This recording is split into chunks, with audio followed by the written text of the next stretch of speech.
This is Tom Colley for Through the Ropes Boxing. I'm here at the Origin Gym with Mark Tibbs. Mark, thank you for having us down. How's things? Very well, thank you. It's been a long week. It's Friday, and I'm glad it's Friday. Well, I think we're all glad it's Friday. So it's good to meet you guys. Yeah, likewise, Mark, and we appreciate you having us down. So, just like to start by saying congratulations, obviously, to your dad. He won his award for outstanding service to boxing. Must have been a proud moment for you. It was very good. It was nice, and I had to keep a secret for about 3 months, and I had to make sure to get him there. So me and my mum, and obviously the people that organised it, was the only ones that was in on it. So it was a nice surprise. Yeah, it was. Yeah, I'm sure that was. And just moving on to your stable, I've just spoke to Joe and Jimmy. Fantastic prospects. You're obviously guiding them the right way. They both said the same thing. They want to go the grassroots way, go English, British, European. Yeah. You know, how hard is it to sort of manage that progress and not throw fighters in too soon and just make sure you're doing things at the right time? Well, it's someone like Joel Bartell. He's very, very ambitious, and he wants to get going straight away. He's only had 3 fights, and he's talking about title fights straight away. So you know, it's good to have that kind of animal around you. It's refreshing. They're hungry. He's hungry. So that's a plus. So the other thing's holding him back.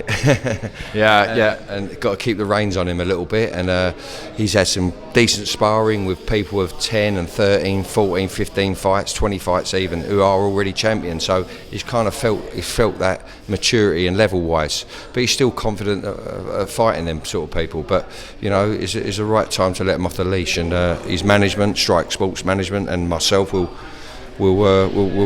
hopefully, fingers crossed, do the right thing and get the timing right. Definitely. And last time out, Johnny Fisher obviously won it winning in the southern area. Harry Armstrong, game fighter, gave him a good fight. Johnny obviously dominated the whole way through, but it was a great win and a great achievement. What's next for Johnny, do you think? Johnny Fisher, well, we was sort of ticking over, getting ready for December the 23rd for a date, but it's not up in the air, but you know, we're ticking over and just ticking over, waiting for the thumbs up off of S-Jam and Matchroom Boxing, really. But no, what a performance that was by Johnny Fisher.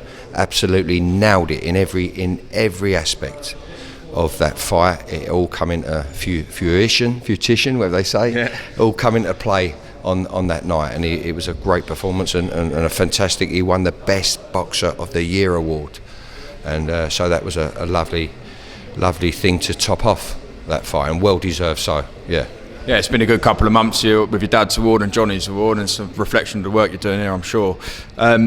With Johnny, obviously comes out that big following that he's already got, and the Essex and the Romford Bull Army. Does that put more pressure on people from the outside at trying to move Johnny's levels even quicker? And again, is that something that you've got to manage? Well, listen, he's got some good people around him, experienced people. So listen, people around him, I kind of get excited. They always do, and you know, come up with some ideas. I won't say they're silly ideas, but listen, it's the timing. It's timing. That's why he's got management and good people around him, good promoter. Yeah. And I like to think that we play our part as well as trainers. So it's all about timing, and he's literally on par. He's going the way we want him to go. Yeah. Brilliant. And I don't know if you saw Eddie Hearn's comments. He said he thought Johnny would beat Francis Ngannou in 1 round. What did you make of that? Oh, it's a good leg up, isn't it? Definitely. Leg up. And, definitely. Yeah. Johnny carries like an energy and a strength which is natural, and bundles of it, and that will shake anyone of any experience up. As you saw with the Ngannou fight against Tyson Fury at the last weekend, I should say. So Johnny's made of something that's going to upset a lot of apple carts, yeah, for sure. And his boxing skills and IQ's coming on tremendously. I think so. Yeah, definitely. What did you make out of interest, Mark, of the Fury and Ngannou fight? It was a massive shock to more or less everyone in boxing. I myself was off my seat when Fury's put down. What did you make of it? Well, like everyone, we expected Tyson to play with Ngannou, and and probably put him away later rounds. And we expected Ngannou to gas, but he wasn't. He was strong. He was like rock, wasn't he? Like granite. And I think when Tyson put in a couple of 1-2s, I think he realised he was in for the long haul, so to speak. But he won, in my opinion. Tyson Fury, he won. But as we all expected, a bit of a walkover. That's what for everyone, I think. And but credit to Ngannou. I like the way he was humble in defeat and never moaned and groaned, and was happy with his paycheck, I guess. That made it easier, I'm sure. So we know you've trained former female world champion Ebony Bridges. You've got Elle training with you now, Elle Brooke. Yeah. She comes from that different world, big following, social media. Do you think that Elle can go on, or does she want to go on and be a professional boxer in terms of the usual setup, or would she be looking at more the misfits side of thing and that kind of platform? Well, to be honest with you, I think Elle's got a good chance because of her age to follow Ebony Bridges' footsteps for sure, because she's only 25 years of age. Yeah.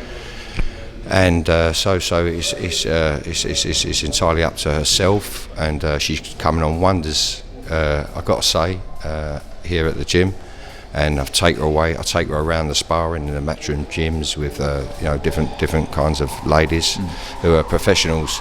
So because I'm of that professional nature, I mix her with professionals, and she's looking like a good professional. She really is. But I'm not too sure what her journey is right now. I understand that she has plans with misfits, and actually got a meeting with her people today, so to see where we're going with it. If you hang about, you can chat to her yourself. Okay, cheers, Mark.